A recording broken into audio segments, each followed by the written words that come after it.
People Station P103, home of the Ryan Kevin Morning Show with Wanda Smith. Mayor Kasim Reed joins us each month. We talk about what's going on in the city. The official bird of the city is still flying. That is the building crane. Construction crane. The construction crane is everywhere, man. What?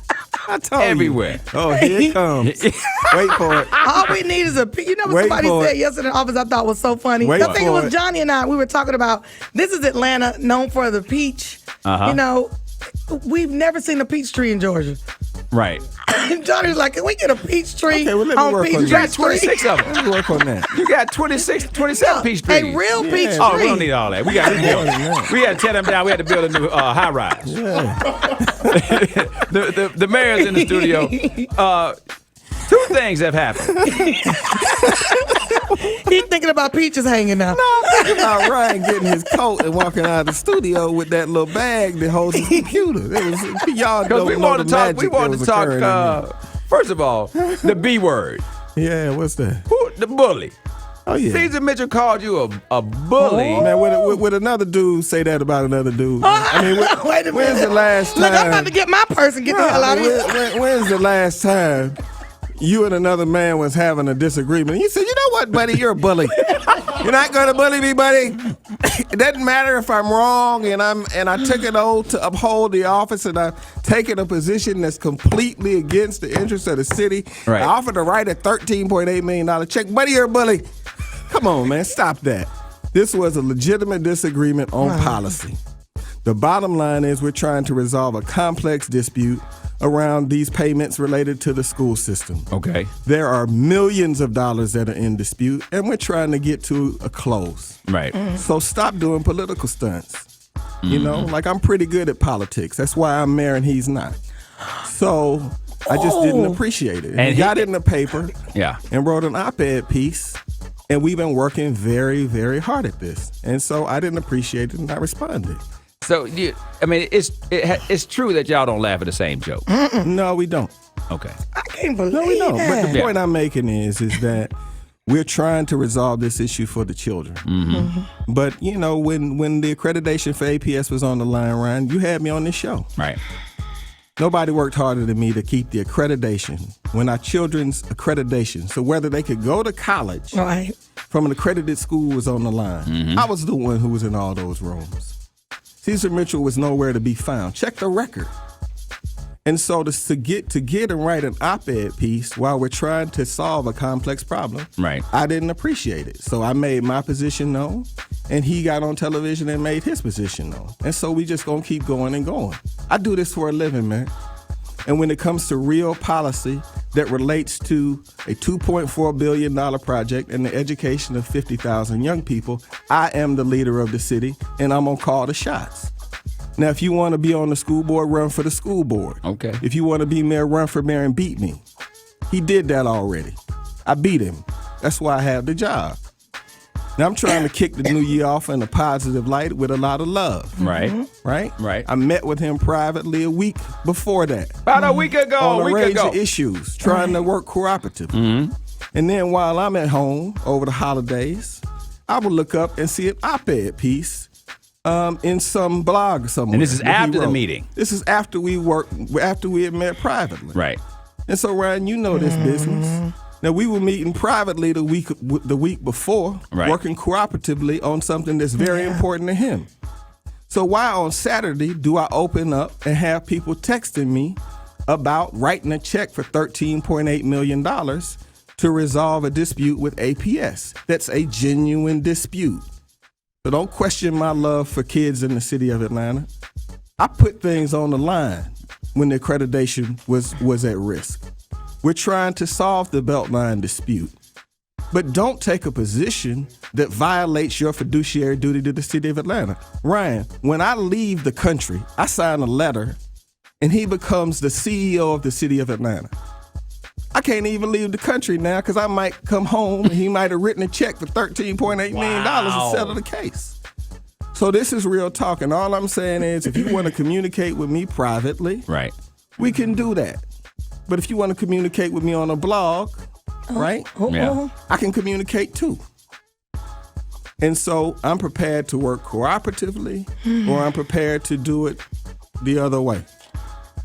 But for somebody to call me a bully when he was on his blog, right, talking about we need leadership, you didn't see me going, oh, he's a bully. That's not fair, buddy. What? Like what? Yeah. Right. Like we're men. Okay. So we have a disagreement. Right. We were meeting privately. You jumped on a blog, and somebody asked me about it in a press conference. So all I'm saying is we can have this in a cooperative way, or we can do it on V103 or wherever else you want to do it. Okay. This sounds like a scene for love and hip hop. All y'all had to do it. No, it's not no love and hip hop. It's about it's not no love and hip hop. I mean, all y'all had to do was wait for it. And the point I'm making is that's why Ryan had this sinker. But I came anyway because it needs to be talked about. All right then. But you know all of this language. I mean, when we were trying to acquire Fort McPherson, Ryan, Caesar Mitchell's the president of the city council. We were trying to buy Fort McPherson to save Fort. When we were trying to buy Morris Brown, we were trying to buy Morris Brown so we could save it and give it a chance to get back on his feet. Caesar was on Morris Brown's board. He then publicly stated in the newspaper that we should give Morris Brown more money. Like that is you can't have it both. That's a violation of your fiduciary duties. We say that all the time on the show. Yeah. So if you're the number 2 executive at the city, right, how can you say the city should pay more money? If the city is in a dispute with APS and you swore and put your hand on the Bible that you would serve the city of Atlanta, how can you say that we should write a check to them for $13.8 million when we paid them $26 million and we haven't gotten an accurate accounting of it? And then he says, well, I didn't mean it that way. Well, he wrote an op-ed, right, where he said $13.8 million should be pulled from the general fund. So when were you lying? So we raised the issue with him. He changed his position, and I appreciated that. But what I don't appreciate is being surprised. And so you're sitting across the table from me. I'm not upset. I'm not mean. We were all just laughing a little while ago. And all I'm saying is pick your path. If you want to debate this out in public, you're going to lose. Because the people of Atlanta know that when I took control of this city, it was broke. We had $7.4 million in the bank. We could barely make payroll. We're a $1.9 billion organization. We now, at the end of this fiscal year, we're in with $142 million in the bank. We've not had any property tax increases. We have an unqualified audit, and our ratings are going up through the rating agencies, and we have almost record construction, right? So you're not going to win this argument with me. Right. And the reason that we've gotten to where we are is we don't write blank checks. So the folks over at APS are not going to show up at my door and tell me to cut me a check when there's a legitimate disagreement here. The Atlanta Beltline has contributed $2.4 billion to the property tax payroll, Ryan. APS gets 50% of all taxes that are collected. So I'm not hurting kids. I'm creating a revenue stream, for the children of Atlanta. And I really didn't appreciate jumping on a blog, talking that on a blog.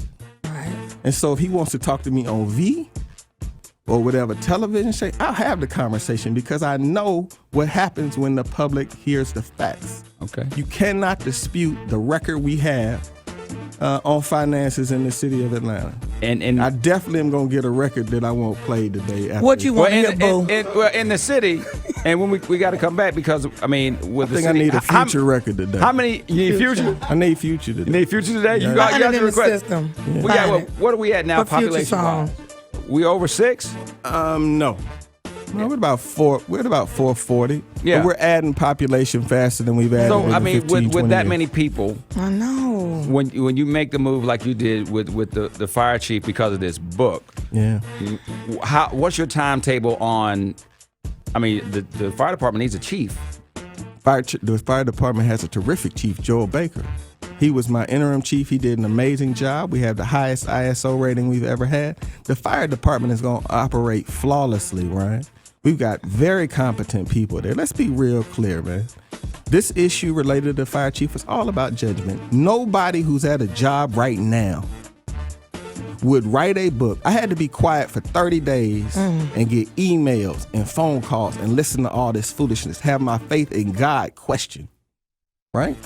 So we all said that during an investigation, just like at V103, during an investigation, everybody's supposed to be as silent as you can. Don't say anything about this. It's because an investigation is going on. Right. He chose a different path. All right? So yesterday was my first time to speak after listening to all of this foolishness, right? The bottom line is this, right? If you decided to write a book as an employee at V103 and didn't check with Reggie Rouse or somebody in the leadership and it got published, and your response was, I sent Rick a copy. Right. Oh, that was right. I sent him a copy. I sent it to his assistant. Your stuff would be gone before you got back to work. This was about judgment. And then during the investigation, he showed no contrition. And what the record will show is anything Chief Cochran asked me for when he was fire chief of the city of Atlanta, I gave it to him. We've got the biggest fire department in the history of the city of Atlanta. I've invested more money in fire than any mayor that's ever had my job. And how has that loyalty been repaid?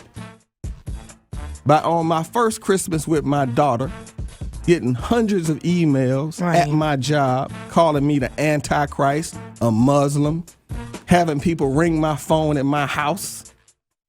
That's how that was repaid to me. And I was just very candid about it. I lost confidence in him. And his positions are clearly contrary to mine. Right. And the way that works, I am the boss. And if it's a city too busy to hate, why would you even put out something like that? Because that book is filled with hateful things. And it's not just about gays and lesbians. So before anybody starts calling V, you need to be clear. Yeah. He talks about Jewish people in the book. I'll be happy to provide you with that. He talks about women and how the world would be correct if Eve had checked in with Adam prior to talking to the serpent. All of that is fine if you believe that. Right. But when you're the fire chief who works for me, if you're going to write a book expressing your opinion that I'm going to have to deal with the controversy and fall out over, people not calling Chief Cochran, they calling me. So the operation of the government is now being impacted, and hours upon hours are being spent on an issue that has, you know what I hired him to do? Put out fires. Wow. I hire a fire chief to put out fires. And now you putting out his fire. Exactly. Now I'm in the fire, walking through the fire. I got fire being thrown, but you know what? I too am covered in Christ. Okay. And I'll put my Christ up against anybody's Christ. 8:55 right now. Mayor Kasim Reed, we got more coming up. Where we going? Traffic right now? No, you need to do weather. It's going to be cold tonight. Traffic. Don, don't let he get you in trouble. Whenever he walks over here, you need to go back over there. Yeah, he throws you little bombs, and then you got to go down the hall. Oh, now you, baby, move, because he about to get started now. Come on now. The mayor's got to go. The mayor's got to go in. No, I do what y'all say. I'm good. He's good. You tell the mayor he got to go. I didn't think he was going to say that. All right, let's look at traffic right now. I didn't think he was going to say that. Go down there and put a boot on him. We'll show him. You heard what the mayor said. He run this town. That's right. Get out of here. This town. With your alley cat crump shoe wearing. He run this down. Squirrel trying to get the nut. Cornflake without me. Cornflake without the milk. Johnny.